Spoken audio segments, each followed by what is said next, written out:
ജിന്ന് മനുഷ്യ ശരീരത്തിനുള്ളിൽ കയറിക്കൂടുമെന്ന അന്ധവിശ്വാസം സ്ഥാപിക്കുന്നതിനായി വിശുദ്ധ ഖുർആനെ പോലും വളച്ചൊടിക്കാൻ സക്കരിയ മടിക്കുന്നില്ല.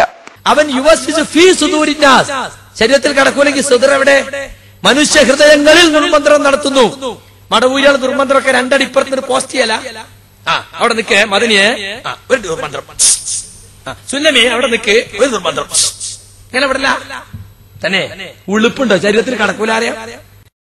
അല്ലദീ യുവസ്വിസു ഫീ സുദൂരിന്നാസ് എന്ന ആയത്ത് ജിന്നുകൾ മനുഷ്യ ശരീരത്തിൽ കയറിക്കൂടുമെന്നതിന് തെളിവാക്കുകയാണെങ്കിൽ തൊട്ടടുത്ത മിനൽ ജിന്നത്തി വന്നാസ് എന്ന ആയത്ത് പ്രകാരം മനുഷ്യനും മറ്റൊരു ശരീരത്തിനുള്ളിൽ കയറിക്കൂടുമെന്നാണോ സക്കരിയ വാദിച്ചു വരുന്നത്? എന്നാൽ ജിന്നുബാധയെക്കുറിച്ച് ശരിയായ വീക്ഷണം ഈ അന്ധവിശ്വാസ പ്രചാരകനാകും മുമ്പ് സക്കരിയ പറഞ്ഞു വച്ചിട്ടുണ്ട്. ഇനി വേറെ ഒരു കാര്യത്തെക്കുറിച്ച് പറയാനുള്ളത്, നമ്മുടെ നാട്ടിലൊക്കെ പണ്ട് ജിന്ന് കൂടാറുണ്ടായിരുന്നു. സുന്ദരികളായ പെൺകുട്ടികളുടെ ദേഹത്താണ് ജിന്ന് കൂടാ. ഇന്നൊരു ശൈത്താൻ കൂടാന്നാ പറയാ.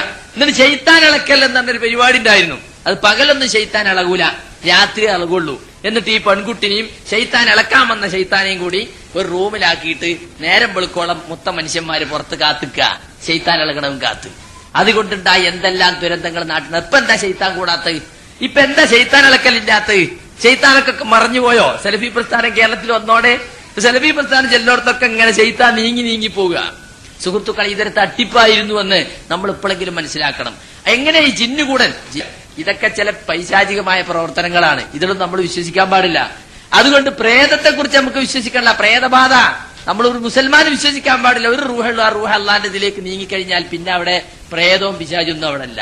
നമ്മൾ എന്ത് വേണം? നമ്മൾ ഏത് വീട്ടിൽ ജീവിക്കുകയാണെങ്കിലും ഇസ്ലാമികമായ മര്യാദ അനുസരിച്ച് ജീവിക്കണം. ഖുർആൻ ഓതണം, നിസ്കരിക്കണം, പ്രാർത്ഥിക്കണം. ഇതൊക്കെ വേണം. അതൊന്നും ഉണ്ടാവില്ല. അപ്പൊ പിന്നെ അവർക്ക് പല പൈശാചികത ഉണ്ടാവും. അതിൽ പ്രശ്നം അത് പറഞ്ഞിട്ട് കാര്യമല്ല. അതുപോലെ മനസ്സിന്റെ തോന്നലാണ്. ഓരോ മനസ്സിന്റെയും തോന്നലുകൾക്കനുസരിച്ചൊക്കെ പലതും വരുന്നതായും പോകുന്നതായും ചെയ്യുന്നതായും ഒക്കെ കാണും. അത് പകൽക്കിനാവും രാത്രിക്കിനാവും ഒക്കെ ഉണ്ടാവും. അതാണ് യഥാർത്ഥത്തിൽ സംഭവിക്കുന്നത്. അതിനൊന്നും യഥാർത്ഥ യാഥാർത്ഥ്യമില്ല. ഇനി ഇദ്ദേഹം വാദിക്കുന്നത് മറഞ്ഞ കാര്യം പറയാൻ മനുഷ്യർക്ക് ജിന്നുകളുടെ സഹായം ലഭിക്കുമെന്നാണ്. നിങ്ങൾ ഇവിടുന്ന് ഉള്ള ആളെ ഞങ്ങളെടുത്ത് പോയാ കടവത്തൂരിനല്ലേ? നബീസല്ലേ പേര്? നിങ്ങളെ ബാപ്പാന്റെ പേര് അഹമ്മദല്ലേ? നിങ്ങളെ ഭർത്താവ് കുറെ ഗൾഫിലായിരുന്നില്ലേ?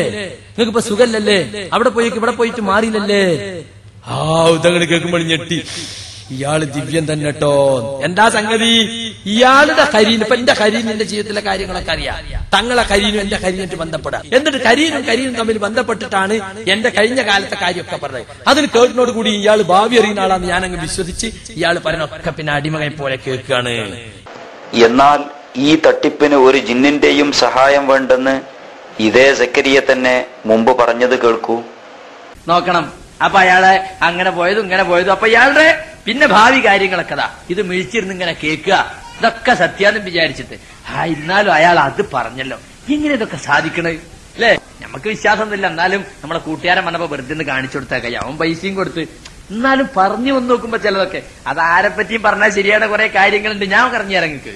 ഒരാളെ കയ്യിൽ പിടിച്ചിട്ട് പറഞ്ഞ, ഒരു ചെറുപ്പക്കാരന്റെ കൈ പിടിച്ചിട്ട് ഒരു വിദേശ യാത്രയെ കുറിച്ചുള്ള ചിന്ത വന്നും പോയി നിൽക്കുകയാണെന്ന് പറഞ്ഞാൽ അധിക ചെറുപ്പക്കാർക്ക് ഒരു വിദേശയാത്ര ചിന്ത വന്നും പോയി നിൽക്കുന്നുണ്ടാവും. അന്നരേഖ ആയുസ് രേഖയൊക്കെ തെളിഞ്ഞാണ് കിടക്കണേ. അന്നരേഖ ഭക്ഷണത്തിന്റെ രേഖ അതിപ്പോ ഇല്ലാത്ത മനുഷ്യണ്ടാവും. ആയുസ് രേഖ തെളിഞ്ഞാ കിടക്കണേ. കുടുംബത്തിലും നാട്ടിലൊക്കെ പല ജാതി ശത്രുക്കളുണ്ട്. പക്ഷെ അവർക്കൊന്നും വിജയിപ്പിക്കാൻ കഴിയുന്നില്ല. അവരെ ശത്രുത്വം ഫലപ്പെടുന്നില്ല. അപ്പൊ വന്ന് പൊന്തി എല്ലാ ശത്രുക്കളിൽ നിന്നും രക്ഷപ്പെട്ട വിജയശ്രീ ലാളിതരായ ബഹുമാനപ്പെട്ട ഞാൻ 10,000-10,000 കൊടുക്കേണ്ടോടത്തൊരു വാക്കുകൊണ്ട് വിലമതിക്കുന്ന രേഖ പറയണത്. അപ്പൊ ആള് പൊന്തി 10,000-10,000 കൊടുക്കാൻ വരെ എന്റെ ഒരു വാക്ക് മതി എന്നാണ്. അതാണ് രേഖയിൽ തെളിഞ്ഞു കാണുന്നതെന്ന് പറയുന്നത്. ഈ ജാതി ബനെ പൊക്കണ 4 വർത്താനം പറഞ്ഞ് ഇവൻ പറഞ്ഞ 100 നുണയായിരിക്കും. അതൊന്നും ഇപ്പൊ ശ്രദ്ധിക്കൂല. പിന്നെ സക്കരിയയുടെ ഇപ്പോഴത്തെ വാദപ്രകാരം ജിന്നിനും ജിന്ന് സേവകർക്കും ഒയ്ബറിയാം. പക്ഷെ അള്ളാഹുവിനോ? ഇദ്ദേഹത്തിന്റെ നാവിലൂടെ വീണ ഒരു ഭാഗം കൂടി കേൾക്കുക. അപ്പോഴാണ് നമ്മുടെ നാട്ടിലെ ന്യായീകരണങ്ങൾ വരുന്നത്. സ്ത്രീധനം ഹറാമാണെന്ന് ഖുർആനിലുണ്ടോ? സ്ത്രീധനം ഹറാമാണെന്ന് ഹദീസിലുണ്ടോ എന്നാണ്. ഹറാമാണെന്ന് ഖുർആനിൽ ഹദീസിലുണ്ട്. എങ്ങനെ ഇങ്ങനെ ഒരു സംഗതി മുമ്പുണ്ടാവും അള്ളാഹ്ക്ക് നേരത്തെ അറിയില്ലല്ലോ. അള്ളാഹുവിന്റെ പൊതു അർത്ഥം പറഞ്ഞു, അന്യന്റെ സ്വത്ത് അന്യായമായി തിന്നരുത്. നിങ്ങൾ നിങ്ങളുടെ സ്വത്ത് അന്യായമായി തിന്നരുത് ഏതൊക്കെയാണ് ന്യായം അതും പഠിപ്പിച്ചു. അതിലൊന്നും വരുന്നില്ല. അപ്പൊ അന്യായം നടക്കല്ലേ? അന്യായമായി സ്വത്ത് ഹറാമാണ്. സംശയം നമുക്ക് ഇല്ല. അതിൽപ്പെട്ട സ്ത്രീധനം. അതേസമയം ഷെയ്ത്താന്റെ കഴിവ് നോക്കൂ. എന്താ ചെയ്യാച്ചാൽ ശൈത്താൻ ഇഷ്ടമുള്ള കാര്യങ്ങൾ, വൃത്തികേടുകള് അത് ഇവൻ ചെയ്തു കൊടുക്കുക. അപ്പൊ അതിന് പകരമായിട്ട് പിശാച് ഇവന് പല സഹായങ്ങളും ചെയ്തു കൊടുക്കും. ഇപ്പോ ഒരു പെണ്ണിന്റെ മാല പൊട്ടിച്ചു കൊണ്ടുപോകുമ്പോ ഓളൊപ്പമുള്ള ശൈത്താൻ അറിയാം ഇതാരാ കൊണ്ടുപോയത്. ആ കൊണ്ടുപോയവന്റെ ഒപ്പം പോയിട്ട് അവൻ കൊണ്ടുവച്ച സ്ഥലം ആർക്കറിയും? ഈ ശൈത്താൻ അറിയും. ഓനെ പറഞ്ഞെടുക്കാൻ സാധിക്കും, അത് എടുത്തുകൊണ്ടിരാനും സാധിക്കും. അങ്ങനെയുള്ള പലതും ശൈത്താനെ കൊണ്ട് ചെയ്യുന്നുണ്ട്. ഇത്തരത്തിലുള്ള അന്ധവിശ്വാസങ്ങൾ സ്ഥാപിച്ചെടുക്കാൻ ജനങ്ങളുടെ ബുദ്ധിയെയും ചിന്താശേഷിയെയും മരവിപ്പിക്കേണ്ടത് ഡോക്ടർ സക്കറിയയുടെ ആവശ്യമാണല്ലോ. മനുഷ്യബുദ്ധിയുടെ പരിമിതി ഖുർആനും ഹദീസും നമുക്ക് മനസ്സിലാക്കി തന്നിട്ടുണ്ട്. നമ്മുടെ പഞ്ചേന്ദ്രിയങ്ങൾക്ക് പരിമിതിയുള്ളത് പോലെ നമ്മുടെ ബുദ്ധിക്കും പരിമിതിയുണ്ട്. ഒരു കാര്യം നന്മയാണോ തിന്മയാണോ എന്ന് തീരുമാനിക്കാൻ മനുഷ്യബുദ്ധിക്ക് അല്ലാഹു വിട്ടു തന്നിട്ടില്ല. ഒരു കാര്യം നന്മയാണെന്നോ തിന്മയാണെന്നോ തീരുമാനിക്കാൻ മനുഷ്യബുദ്ധിക്ക് പ്രാപ്തിയില്ല. സുഹൃത്തുക്കളെ, ഒരാൾ ബുദ്ധിക്കനുസരിച്ച് നോക്കുകയാണെങ്കിൽ പരിശുദ്ധ ഖുർആനിൽ പോലും ബുദ്ധിക്കെതിരാണെന്ന് പറയാൻ കാരണമാവില്ലേ? ഒരുപാട് മുഴുവത്തുകൾ അത് ബുദ്ധി കൊണ്ട് സ്ഥാപിക്കാൻ കഴിയുമോ നമുക്ക്? വേണ്ട ഈമാൻ കാര്യങ്ങൾ നിങ്ങൾ എടുത്തു നോക്കി. അതൊക്കെ പരീക്ഷണശാലി തെളിയിച്ചാലേ ഞാൻ വിശ്വസിക്കുന്നു പറഞ്ഞാൽ അതന്നല്ല യുക്തിവാദം എന്ന് പറയുന്നത്. ഒന്നും നമ്മുടെ ബുദ്ധിക്കനുസരിച്ചല്ല. അപ്പൊ അവിടെ ബുദ്ധിക്കൊരു സ്ഥാനമില്ല. ഹജ്ജിന് പോകണം, ബുദ്ധി ജിദ്ദയിൽ വെച്ച് കൊണ്ടുവരും. കാരണം എന്താ? അള്ളാഹിന്റെ റസൂല് പറഞ്ഞതിൽ അനുകരിക്കല്ലാതെ അവിടെ യാതൊന്നുമില്ല. അവിടെ നമ്മുടെ ബുദ്ധിക്ക് യാതൊരു സ്ഥാനവുമില്ല. റസൂൽ എന്താ കാണിച്ചത് അത് അപ്രകാരം അനുകരിക്കുകയല്ലാതെ നമ്മുടെ ബുദ്ധിക്ക് സ്ഥാനമല്ല. അപ്പൊ സുഹൃത്തുക്കളെ, നമ്മൾ നമ്മുടെ യുക്തിക്കനുസരിച്ച് ദീൻ എടുക്കുകയാണെങ്കിൽ ഒരുപാട് തള്ളിക്കളയേണ്ടി വരും. അതുകൊണ്ടാണ് സലഫികൾ പറയുന്നത് ഇതാ വറദൽ നഖൽ ബതലൽ അഖൽ. പ്രമാണത്തിൽ വന്നു കഴിഞ്ഞാൽ പിന്നെ ബുദ്ധിക്ക് സ്ഥാനമില്ല. ഇതിന്റെ യഥാർത്ഥ വശം പഴയ സക്കരിയ സുലാഹി തന്നെ പറയട്ടെ. അതുകൊണ്ട് രണ്ടാമത്തെ പ്രമാണം എണ്ണുമ്പോൾ ഖുർആൻ എന്ന് കഴിഞ്ഞാൽ പിന്നെ ഹദീസ് എന്ന് മാത്രമല്ല സ്വഹീഹായ ഹദീസ് എന്ന് കൂടി പറയാറുണ്ട്. ഇത് രണ്ടുമാണ് ഇസ്ലാമിന്റെ പ്രമാണങ്ങൾ. ഈ പ്രമാണങ്ങളിൽ നിന്ന് ഉരുത്തിരിഞ്ഞുന്ന വിശ്വാസങ്ങളും ആചാരങ്ങളും മാത്രമേ നമ്മൾ സ്വീകരിക്കാൻ പാടുള്ളൂ. പക്ഷെ നിർഭാഗ്യകരമെന്ന് പറയട്ടെ, കാലം കുറെ കഴിഞ്ഞപ്പോൾ മുസ്ലിം സമുദായത്തില് മറ്റു സമുദായങ്ങളിലൊക്കെ ഉള്ളതുപോലെ കണ്ടതും കേട്ടതുമൊക്കെ വിശ്വസിക്കുന്ന ഒരു സ്വഭാവം നമ്മുടെ സമുദായത്തിലും ഇന്ന് വന്നു കഴിഞ്ഞിട്ടുണ്ട്. അങ്ങനെയുണ്ടോ? അങ്ങനെ ഉണ്ടാവാൻ വഴിയുണ്ടോ? ഖുർആനിൽ അങ്ങനെ ഉണ്ടോ?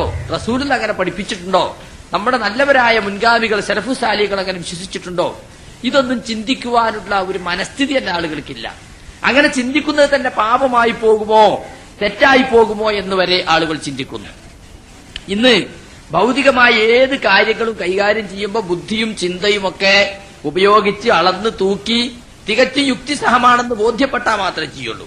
പക്ഷെ മതത്തിന്റെ കാര്യം വരുമ്പോൾ ബുദ്ധിയും ചിന്തയൊക്കെ ഒരു ഭാഗത്ത് മാറ്റി വെച്ചിട്ട് കണ്ടതും കേട്ടതും ഒക്കെ വിശ്വസിക്കുകയും അനുഷ്ഠിക്കുകയും ചെയ്യുന്ന ഒരു പതനമാണ് ഇന്ന് മുസ്ലിം സമുദായത്തിൽ കാണുന്നത്. ഖുർആനും ഹദീസും മുന്നോട്ട് വെക്കുന്ന ആദർശം യഥാർത്ഥത്തിൽ മനുഷ്യന്റെ ചിന്തക്കും ബുദ്ധിക്കും പ്രാധാന്യം നൽകുന്ന ആദർശമാണ്. ചിന്തോദ്ദീപകമായ ആദർശം എന്ന് വേണമെങ്കിൽ നമുക്കതിനെക്കുറിച്ച് പറയാം. നമ്മുടെ ചിന്തയെ ഉദ്ദീപിപ്പിക്കാൻ പര്യാപ്തമാണ്. അഫലാ തഅഖിലൂൻ, നിങ്ങൾ ചിന്തിക്കുന്നില്ലേ? അഫലാ തതഫക്കറൂൻ, നിങ്ങൾ ഉറ്റാലോചിക്കുന്നില്ലേ എന്ന് ഖുർആൻ പലയിടത്തും ചോദിക്കുന്നുണ്ട്. ഇന്ന ശർറദ് ദവാബി ഇൻദല്ലാഹ് അസ്സുമ്മുൽ ബുക്മുൽ ലദീന ലാ യഅഖിലൂൻ. ചിന്തിക്കാത്ത ബധിരനും മൂമയുമാണ് അല്ലാഹുവിന്റെ അടുക്കൽ ഏറ്റവും നികൃഷ്ടനായ ജന്തു എന്നാണ് ഖുർആൻ പഠിപ്പിക്കുന്നത്. ഇത്രയേറെ ബുദ്ധിക്കും ചിന്തക്കും പ്രാധാന്യം നൽകിയ ഒരു മതത്തിന്റെ അനുയായികൾ ബുദ്ധിയും ചിന്തയും തീരെ ഉപയോഗിക്കാതെ മുരട്ടുശീലക്കാരും അതുപോലെ തന്നെ ചിന്താശേഷിയില്ലാത്തവരുമായി അധപ്പതിച്ചതാണ് ഈ 1400 കൊല്ലത്തെ മുസ്ലിം സമുദായത്തിന്റെ ചരിത്രം പരിശോധിച്ചാൽ നമുക്ക് മനസ്സിലാകുന്നത്. എന്താണ് അന്ധവിശ്വാസം എന്ന് പറഞ്ഞാൽ? അന്ധം എന്ന് പറഞ്ഞാൽ നമുക്കറിയാം അല്ലേ? ചിന്തയോ ബുദ്ധിയോ ഒന്നുമില്ലാതെ കണ്ണടച്ചൊരു കാര്യത്തെ പിൻപറ്റുകയോ ഒരു കാര്യം വിശ്വസിക്കുകയോ ചെയ്തതാണ് അന്ധമായ നിലപാട് എന്ന് നമ്മൾ അതിനെക്കുറിച്ച് പറയാറുള്ളത്. അപ്പൊ ഒരു കാര്യം വിശ്വസിക്കുമ്പോ അത് ഖുർആനിലുണ്ടോ, ഹദീസിലുണ്ടോ, ബുദ്ധിക്കത് യോജിക്കുമോ എന്നൊന്നും ചിന്തിക്കാൻ സമയം കണ്ടെത്താതെ കേട്ടതിന്റെ അടിസ്ഥാനത്തിൽ, ആരെങ്കിലും പറഞ്ഞത് കേട്ടതിന്റെ അടിസ്ഥാനത്തിലോ എവിടെയെങ്കിലുമൊക്കെ എന്തെങ്കിലുമൊക്കെ എഴുതി വെച്ചത് കണ്ടതിന്റെ അടിസ്ഥാനത്തിലോ ഒക്കെ അങ്ങനെ ചെയ്യാം. ഇതിനാണ് യഥാർത്ഥത്തിൽ അന്ധവിശ്വാസം എന്ന് പറയുന്നത്. അനാചാരം എന്ന് പറയുമ്പോഴും അങ്ങനെ തന്നെയാണ്.